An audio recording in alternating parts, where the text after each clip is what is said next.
I'm a little bit more refreshed than the last show, and I want to welcome you all to the show.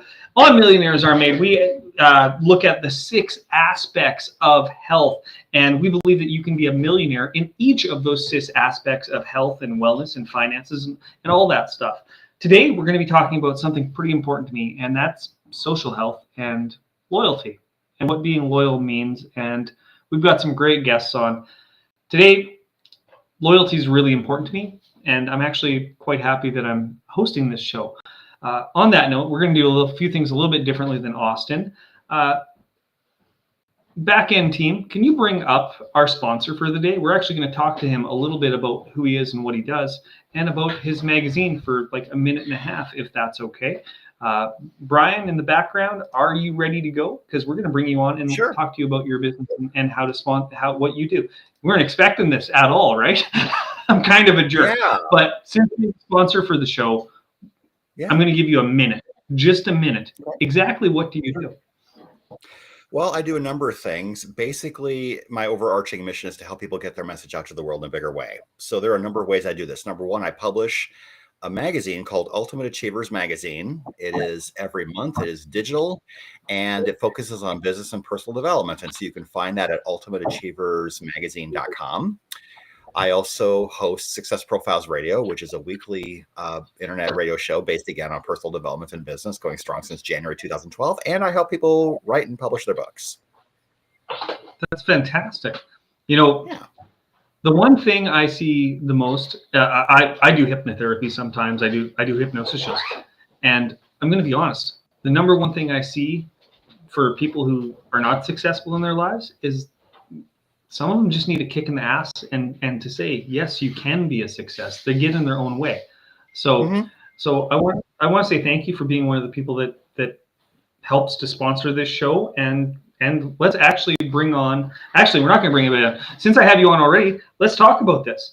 What is your lesson about loyalty, or what is the tip you have about loyalty and social health and how it affects our relationships? We'll start off right there. Sure. Real quick. Loyalty is really important to me. It's probably one of my top core values, because if I am loyal to you, I would really appreciate having that loyalty returned to me, because I feel, and it's not like I'm keeping score or anything, but if I feel like I'm giving and giving and giving and it's never reciprocated, that's hard to take.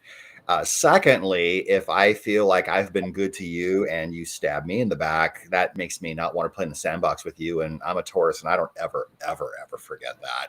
So it's really, really important. I mean, when you give, you should expect to get. But although probably on a deeper level, there's something very spiritual about giving without expectation. And I try to have that expectation. I just don't want to be hurt by my giving. I don't want to be taken advantage of by my giving. But I pour into the people who I really believe in and love and care about. And I feel like I get tremendous value out of those relationships when it's reciprocated at least a little bit. So I think there's something very important about being connected to people you care about, and having an expectation that they will have your back too when the chips are down. In fact, I've had times in my life where I've been, in a bad space, and I have a small circle of friends who check in on me pretty regularly, and we still keep that up today. And so I have my circle, and I keep my circle small because that's who I choose to trust. Loyalty is a tough thing, right? Because it can mean so many things. From not gossiping about somebody to a whole bunch of other stuff, right? So where on your journey did you learn this? Where did you learn about your own personal loyalty? And I'm going to bring in another word, your own personal honor, because not being loyal is dishonorable, in my opinion. Where did you learn about all this stuff? I think we learn stuff like this on occasions where it doesn't happen. And you realize, okay, I don't ever want to be like that. So sometimes you learn who you are by seeing examples of who you don't want to be. Whether that's in friendships, whether that's in relationships, whether that's in the business world. I mean, I can name a number of occasions where I had managers who I thought weren't terribly good at their job. And I realized that when I owned my own company, I never want to be that type of leader. So I'm grateful for those experiences. I never want to repeat them, and I don't want to be them. But I think we learn loyalty and trust most, well, two ways. Number one, when you see great examples of it, but number two, when you see examples of it that are exactly the opposite, and you realize that's not who I want to be in life. That is, I think that's exactly it. I really, there's an old saying is the golden rule: treat others as you wish to be treated, right? And I think that goes into loyalty as well. If you're a horrible person that has no loyalty, that has no honor inside of them, sorry for saying people are horrible, but really, if you're that type of person, you can't expect other people to trust you after a certain point. Eventually, that person has cried wolf so many times that everybody just gives up on them, unless they're surrounded by enablers that just are loyal to them. Brian, I want to thank you for your input on this. We're going to throw you backstage. No, just kidding. Just kidding. But we are going to throw you backstage. Okay. And we're going to bring on our next guest. Let's do this. Perfect. There we go. Ladies and gentlemen, we are here with Jeremy. Don't worry, I'm not going to throw you, Jeremy. That didn't work. I expected the MAM guy to be closer. Let's do this. Tell me who you are, Jeremy, and lead like a king throughout this interview. So, hey guys, I'm Jeremy Rodruck, men's mentor, relationship strategist, best-selling author, and I specialize in helping men to reclaim their power, restore their marriage, and rise as the leaders that their families deserve. I'm the founder of Lead Like a King, where we help men to master themselves, deepen connections at home, and stop settling for survival when they were built for legacy. I am glad to be here, and you're doing a fantastic job as a host. Let's get at it. Let's talk about loyalty and social health. And actually, I think you might be the most pertinent guest here because, frankly, to lead like a king, you have to be loyal.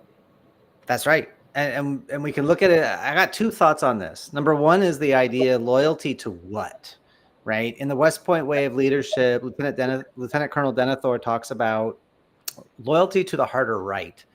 What is the choice, the decision, the action that is going to create the biggest positive for the largest number of people, even if it's not personally beneficial?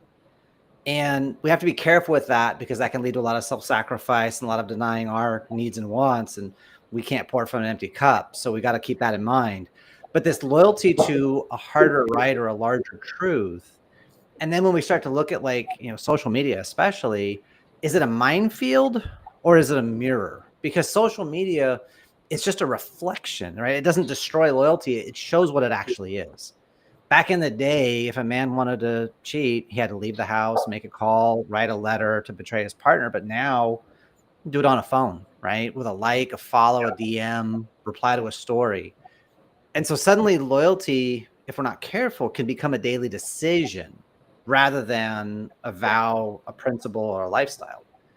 So loyalty isn't really about not cheating. It's about who are we when no one's watching and when there's no personal benefit to us, right? If we're doing things for the likes, for the shares, for the follows, then we're being loyal to some sort of transaction. When we're looking for admiration, attention, flirting, validation, we end up creating a reinforcement of the containers that we're in, and we're not actually building where we want to go. We're actually poking holes at it. Right. Same for our wives when they're distracted in their phone. If my wife is totally obsessed with a phone, I'm about to get real curious, not from a judgmental place, not from a fearful place, but from curiosity. Hey, what's going on? Is everything okay? Do I need to go hit somebody? Right. And then it's we get into this conversation and we connect with each other because she's my favorite human being and I'm her favorite. And so we enjoy our time. So when we know one of us is getting distracted with something, we just ask, hey, miss you. What's going on? Haven't seen you in a while. How you doing? And we make it playful. And so this idea of loyalty, it kind of comes with restraint as a guideline, not posting, not commenting, not liking, not sharing, not feeling the need. Oh, what's everyone doing? And that's the harder part is to pull back and go, no, I'm good. I'm in my lane. I'm going where I want to go. I'm curious about the world, but I ain't that interested in it. Thanks. That's fantastic. Listening to you, we use different verbiage because we're in different areas of this. But for me, you talk about going above and beyond, or sometimes to your personal detriment. And to me, that's what honor is. So, right? That is what being congruent with who I am personally is. And I think a lot of people don't have that filter sometimes to understand what that means, and why it's important. So where on your journey did you learn this? Well, I am a 30-year martial artist, but I'm also a member of the military formerly. I've also been a security guard, business owner, employee, volunteer. Like you become the company you keep. And we see this like in the martial arts world, especially when somebody is disloyal to their instructor, but then they get mad when their students are disloyal to them. And it's like, dude, you planted those seeds. Like you showed the model, they're just copying you. What did you expect? So even if you have an issue or a concern or some stress point, you need to figure that out, because when you break away and cut yourself off from everyone who came before you, like our system is 1,500 years old. And when you cut yourself off from those 1,500 years, we have a member recently who like broke away and Trump and MAGA and politics. And I don't want to get into all that, but he broke away from this tradition that came from China. And now he's like talking and poo-pooing foreigners and outsiders, but you want to teach a skill set that came from another culture, and you've now cut yourself off from that. So you do realize you've cut your own legs off. And when your students do to you what you did to your instructor, you got no room to complain, because they're just doing the standard you gave them, numbnut. And like, he doesn't see that because he's so caught up in his fear and his insecurity and his ego. Like, dude, that's the path you're walking now. And so sometimes this idea of loyalty, it doesn't mean carte blanche acceptance of whatever's coming down the pike.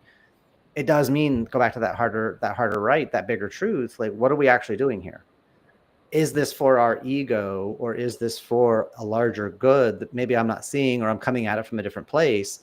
The only way to clean that up is engage and have a conversation, right? And so that was kind of growing up in the martial arts. I had some abuse happen at 5 and 6 that took me sideways, and I can't trust people, and I had to kind of like build it on my own.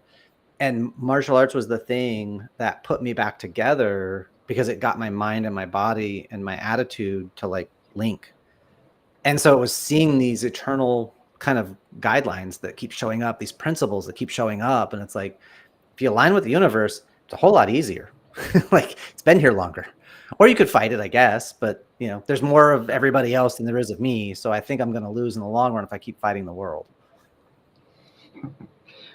I get it. So very different backgrounds, both of us, but a lot of it has to do with mindset. For me, parenting, blah, blah, blah, bad childhood, same thing. But for me, I was raised by Captain Picard, and he always had honor. Sounds weird, but Star Trek is what raised me. 4 o'clock every day, I'd come home and watch it. And he always tried to have honor and to be congruent with general goodness. He made bad decisions, but we all make bad decisions. But having that kind of an influence, and it was really big influence on me, moving forward, I always kept that honor with me, always kept that congruency with myself with me. And I don't think that today's society specifically has that type of mentor in that type of way. Now, we've changed a lot. So my next question is going to be for our next guest. Jeremy, I want to thank you. I'm going to throw you to the back. Don't worry, I'm not going to go, but Jeremy, lead like a king. And before I let you do that, or before I let you go, what's your website so people can find you real quick? Because I love your philosophy, and let's give you a plug for no reason. Yeah, well, I've also been a sponsor. So yeah, leadlikeaking.com. And I'm also the only Jeremy Roadruck on the internet. There's only about 300 Roadrucks, so I'm super easy to find. Oh, there you go, everybody. This is Jeremy, Lead Like a King. Find him online, and I'll throw you to the back end, and let's get our next guest on here. Sweet.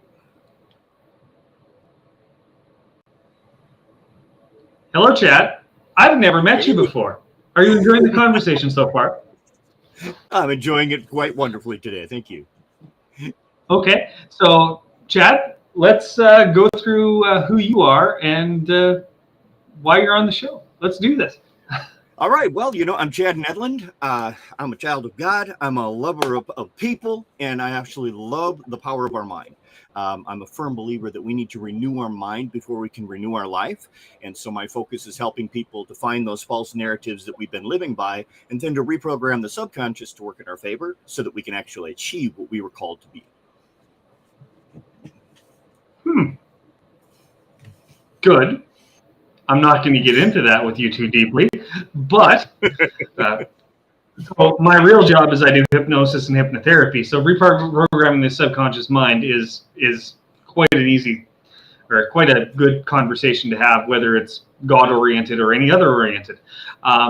So what are your tips, or what are your tips about loyalty and social health? Well, I think they go hand in hand because like Jeremy was mentioning, loyalty isn't just a decision that we make. Loyalty becomes a character trait. It becomes part of who we are. He's prior service like myself. So yeah, we dove deep into courage, honor, integrity, loyalty to one another. And I think in the social context of our social health, people need to realize that loyalty is alignment. When I am aligned with what you do, like say we both work with the subconscious mind, there's an alignment area there. We don't have to do everything the same, but we're loyal to what we do together because we do it for the same purpose. We want to help people become the best they can be to accomplish the best that they can. And I think as far as how do we apply that, loyalty isn't just, I'm not going to go talk to anybody else because I'm loyal to you. Loyalty is, I'm aligned with you to the point where we're automatically connected. You go through my mind throughout the day, not when I'm looking for a pick-me-up or need somebody to talk to. So when we identify the people in our lives, whether it be on social media or whether it just be socially in our lives, we should stop. Everybody should stop and take the time to write out a list and say, these are the people that I just feel aligned with and want to be with. And then identify, why is it that we want to be with those people? What is it that draws us to those people? And you can do one of two things. You can go deeper in a small circle, much like Jesse does, or you can look at different ways of approaching it, saying, these are the core things that constantly draw me closer to people. I'm going to search out larger groups of people like that. And what you do when you do that is you develop deeper relationships, but you also broaden your experience and therefore gain more experience and perspective in your life. Okay. Here's another question for you then. What happens when you gain that experience and you can no longer be loyal to your old ideas? Not just people, but your old things that you're incongruent with now. How do you change? I find if the evidence of truth is there to support it, you can do one of things. Argue against the truth, which you're going to lose if it's truth. Or you can say, then what I believed may have been true, but is not an ultimate truth. And then you just adjust your life accordingly. And as long as we look at loyalty as also being alignment, if we're no longer aligned with something that is untrue, then we're no longer aligned with people that hold that as the truth. And that way it's healthier for you to move forward and continue to grow and surround yourself with people who are moving in that same direction. This is a fantastic conversation because working the way I do, and I'm sure working the way you do, you find that a lot of times people can't move forward with their thought, with their own personal loyalty to what was true in the past, but is no longer true now. People get stuck in that position, and it's so very hard to move forward. And that's for any aspect of life, whether it's politics or health or even sometimes religion and stuff like that. People get stuck in a way that just there's evidence against it, and it's just not true anymore, or never was in the first place. Everybody, let's bring everybody back on and let's do our round robin. I love this episode. It's going great. Make sure I didn't miss any questions. Okay, we are good. Oh, we are back with everybody. Good. Brian, welcome back. Jeremy, welcome back. And I'm going to let you guys open the floor. I did this in the last episode, and it seemed to work well. So I'm going to let you guys open the floor, and I'm ask each other any questions you might have about anything that we talked about, and that way it takes the pressure off me. You got to make the host comfortable, like rule number one. Make the guests uncomfortable. That's my goal. So here's an interesting idea. We've been talking about drilling down and finding your small circle, but you think of the example of Jesus. He built into 12 people, 12 guys, and now that's something that is a worldwide phenomenon, has been for centuries. You think about, not that I'm trying to be political, but if you want to run for president, for example, you have to cultivate a large base of people who are loyal to you. So is there a difference between cultivating loyalty with a small circle versus cultivating a mass movement where people are loyal to you? I suppose being the example really is the key. Am I right? I think being the example is the key. I love your analogy because I like to talk about how Jesus was the first person to talk about affiliate marketing. He poured into 12 so that when they opened their mouth, everybody heard him. Yes. And then they express that out into the world. So as long as I think everything starts by personal example, leads into a small community or core circle. But then when you pour into each other in that circle, that belief system, that culture that you build there actually starts to permeate into everybody else's core circle as well. So whether we're thinking relationally, spreading your message, whether it be hope, resilience, honor, integrity, political, if you're going that direction, what happens is if you focus on the core example of who you are and what you believe, that will spill over into your circle. And then that spills into a larger circle. And the strength, the clarity, and the power of that message will tell you just how far that message will go. I like that.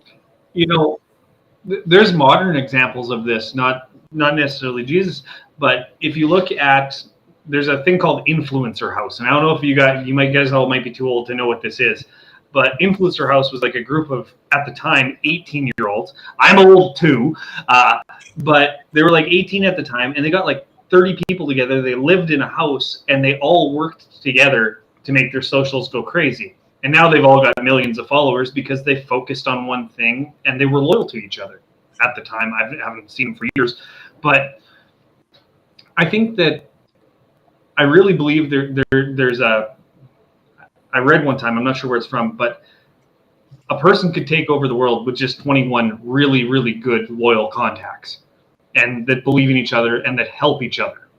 And I see it in the town that I live in. There's a religious group here that it's a very small religious group, but what they do is the families work together. One family will be the plumbing family, one family will be the roofing family, and the religion is what binds them.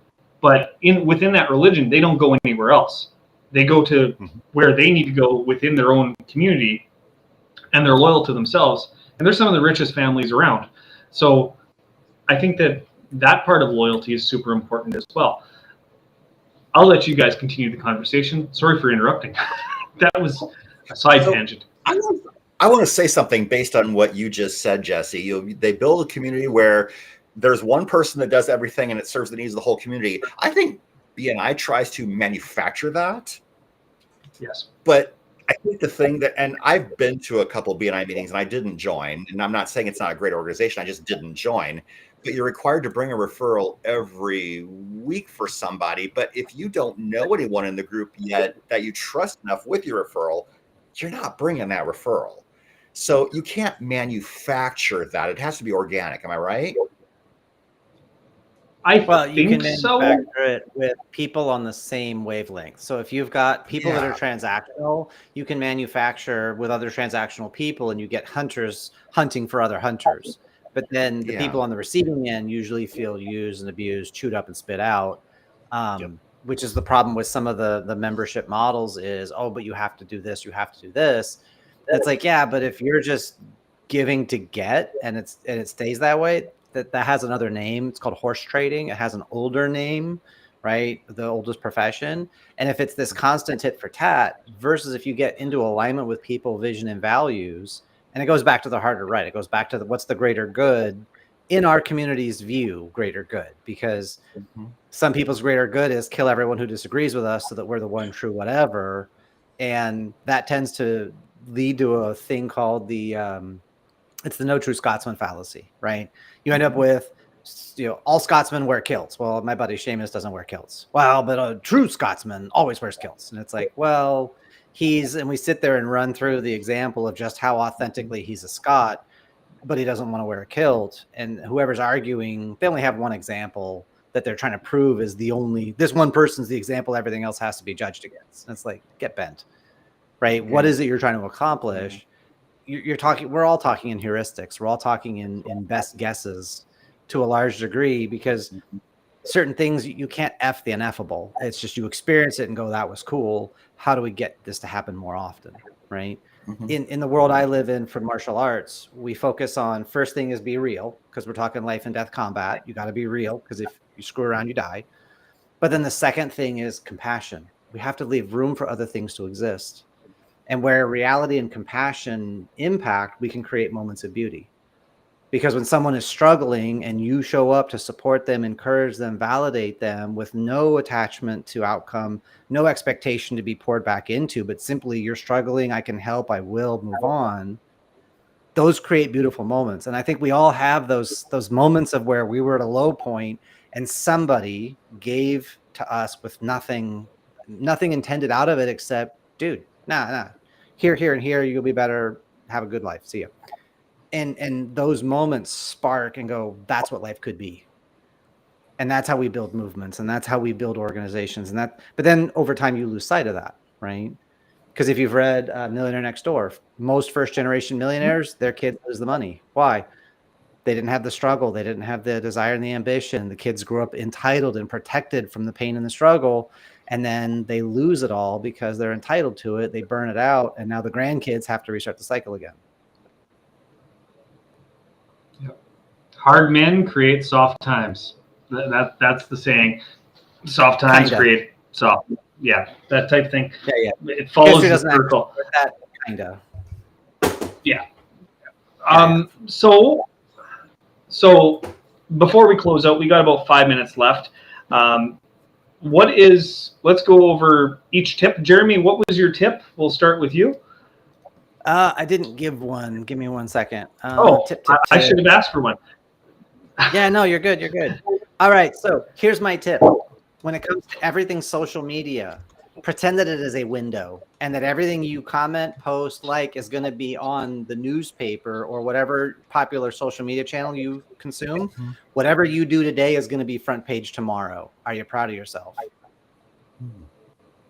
So loyalty to your own thoughts, basically, and your own self. Yeah, your own standards. Like your backstage and your front stage, make them be the same, right? There's an old Chinese quote, and I can't give you the Chinese, but it's basically, the clear conscience doesn't fear the knock on the door at night. If you know you're living your life according to your principles and values, whatever's at the door, you know you're in a good place. Live or die, positive or negative, you're like, but I lived right and true. That's a good way to live. And it's actually the laziest and most efficient thing to do anyway.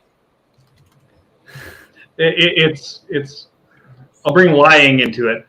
If a person's lying, they have to then keep up the lie. So why bother lying in the first place? And you have to remember it. Yeah. The That's a hell of a lot. Yeah. I mean, you don't want to have Chad, to keep a spreadsheet on what you told everybody. Absolutely.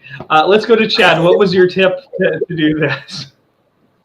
Write down a list of all of your social alignments with people, those people that you're loyal to because you feel drawn to them. Identify the characteristics that draw you to them, and then work on deepening those relationships while seeking out others that hold them. And this will increase perspective and actual depth of relationships. Awesome. And Brian, what was your idea? Keep other people's confidences. Don't share their secrets. If people gossip to you about other people, they will certainly gossip to them about you. So if someone has asked you to please keep it on the down low, please just do it. In fact, I'll tell you what, I used to work for somebody. I used to work for a guy who would purposely tell different versions of the same story to different management to see which versions of the story came back to him. That's how he knew who to trust and not to trust. It was pretty diabolical, but it worked. I love the interesting idea. Lie to find the honest ones. That's what he did. And he didn't ever have to worry about me because I never shared his secrets. So I was never worried when he revealed that's what he did. I'm like, that's brilliant, kind of. It's not a lie. It's a tactical misrepresentation. Well, that's, yeah, that you're probably right about that for sure. I'm good with the BS, the bureaucratically suitable terms. Yeah. Yeah. I like. I'm going to stick with you on that being real part. Yeah. Okay, everybody. I want to thank you guys for being here. The challenge, I think we're not even going to bother with the challenge because here's the real challenge. Just be loyal to yourself and be loyal to the people around you. It doesn't take anything. So everybody who's here, Chad, I want to welcome and nice to meet you. Brian, we've met before.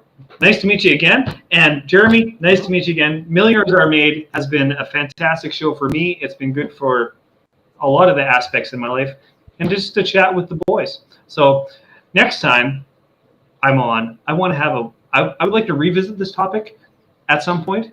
For whoever's watching, put it back in the little suggestion box again, but have an all-woman panel. Seriously, and find out what they have different than what we have here. And, ma'am team, here's one for you as well. I think that you guys should have a female host to host that as well, so we can understand loyalty from a female perspective. It's a pretty good idea, right? Because I think there are different aspects that women have versus men. Also, is there anything else anybody wants to leave with before I end the show? That's it, everybody? Yeah. I like it.